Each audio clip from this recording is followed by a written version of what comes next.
जिस तरह से आपको बता दें, प्रियंका गांधी का आज से शुरू होने वाला यूपी दौरा वो भी रद्द कर दिया गया है। जी हां, बता दें ऐसा चौथी बार हुआ है जब प्रियंका गांधी ने अपने यूपी दौरे को स्थगित कर दिया। प्रियंका गांधी प्रयागराज से अपने दौरे की शुरुआत करने वाली थी। प्रियंका को 18 से 20 मार्च तक यूपी में चुनाव प्रचार करना था। प्रियंका 18 मार्च को प्रयागराज में कई कार्यक्रम में शिरकत करने वाली थी। संगम में दर्शन करने के बाद कांग्रेस महासचिव को कार से छतना के लिए रवाना होना था। इसके अगले दिन कांग्रेस महासचिव प्रियंका गांधी मिर्जापुर का दौरा भी करने वाली थी। इसी तरह 20 मार्च को प्रियंका गांधी को वाराणसी पहुंचना था, लेकिन एक बार फिर प्रियंका के सभी कार्यक्रम रद्द कर दिए गए। तो चौथी बार प्रियंका का कार्यक्रम रद्द हुआ। काशी, प्रयागराज, भदोही, मिर्जापुर का दौरा रद्द हो गया है। आपको बता दें 18 से 20 मार्च तक प्रियंका गांधी को यूपी में चुनाव प्रचार करना था। तो कांग्रेस के कार्यकर्ता समर्थक आंखें बिछाकर बैठे हुए के थे। प्रियंका गांधी वाड्रा के आने का इंतजार किया जा रहा था।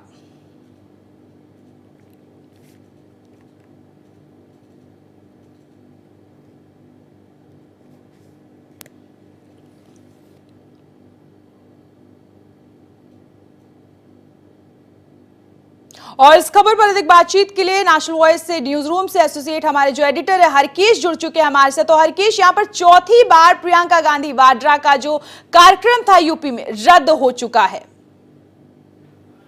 दिव्या, देखिए पूरे प्रदेश में इस समय राजनीतिक हलचल बहुत तेज है और अगर हम उस पर चर्चा करें तो सबसे पहली बात तो ये कि कांग्रेस, सपा बसपा गठबंधन और भारतीय जनता पार्टी ऑलमोस्ट त्रिकोणीय संघर्ष होने जा रहा है और लगातार एक कदम आगे और एक कदम पीछे इसकी राजनीति चल रही है और हर पार्टी अपने कैंडिडेट्स का नाम चुनते वक्त और अपनी चीज़ों को क्लियर करते वक्त कुछ न कुछ स्ट्रेटेजिक तैयारी कर रही है।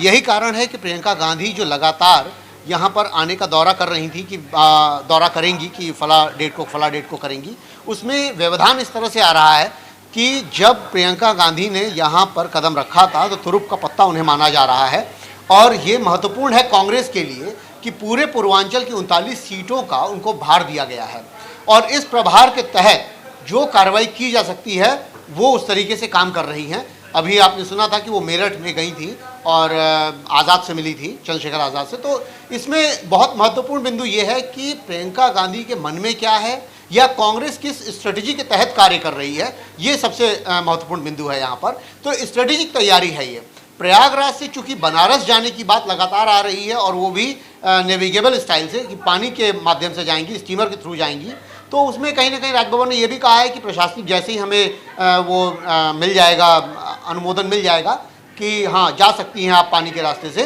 तो वो करेंगी। लेकिन स्ट्रेटजी ये है कि जो किनारे किनारे बनारस से इलाहाबाद तक जो भी गंगा के घाटों पर बसने वाले लोग हैं उनसे वो रूबरू होंगी और उनकी परेशानियों और उनकी दिक्कतों से बात पूछेंगी और करेंगी काम उस पर।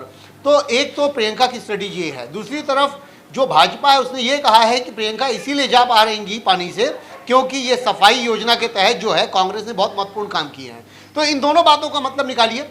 सबसे जो मेन बात है कि जो इस समय लिस्ट जारी हो रही है वो किस तरह से लिस्ट जारी हो रही है। फर्स्ट सेकंड और थर्ड फेज के जो चुनाव होने वाले हैं उनके अकॉर्डिंग लिस्ट जारी हो रही है। तो जैसे जैसे चुनावी लिस्ट जारी होती जाएगी, जैसे जैसे लोगों का नामांकन शुरू होने लगेगा, उस तरीके से प्रियंका गांधी कहीं ना कहीं इस पर स्ट्रेटेजिक तैयारी के तहत जो है वो अपना कार्यक्रम बदलेंगी। कहीं ना कहीं ये पॉइंट है उसमें कि इनके चुनावी दौरे जो रद्द हुए हैं उसका मेन कारण यही है, क्योंकि अभी वो गुजरात घूमते हुए पाई गई थी और वहां से फिर वापस आई है, लेकिन बावजूद इसके अभी उनका कार्यक्रम पूरी तरीके से तयशुदा नहीं माना जा रहा है। 18 को भी जो आना है उसमें भी कयास लगाए जा रहे हैं कि अगर प्रशासन उनको कोई जगह देगा और वो टाइमिंग्स देगा कि हाँ भाई आप इस समय आप प्रयागराज। बिल्कुल हरकेश, लेकिन यहाँ पर जो कार्यकर्ता थे, जो समर्थक थे, वो लगातार आंखें बिछाकर इंतजार कर रहे थे प्रियंका गांधी का, लेकिन प्रियंका गांधी का चौथा जो दौरा था वो भी रद्द हो चुका, आपको बता दें। उसके साथ ही हरकेश आप हमारे साथ बने रहिए, हम आपसे और भी अधिक बातचीत करेंगे बाकी खबरों को लेकर, लेकिन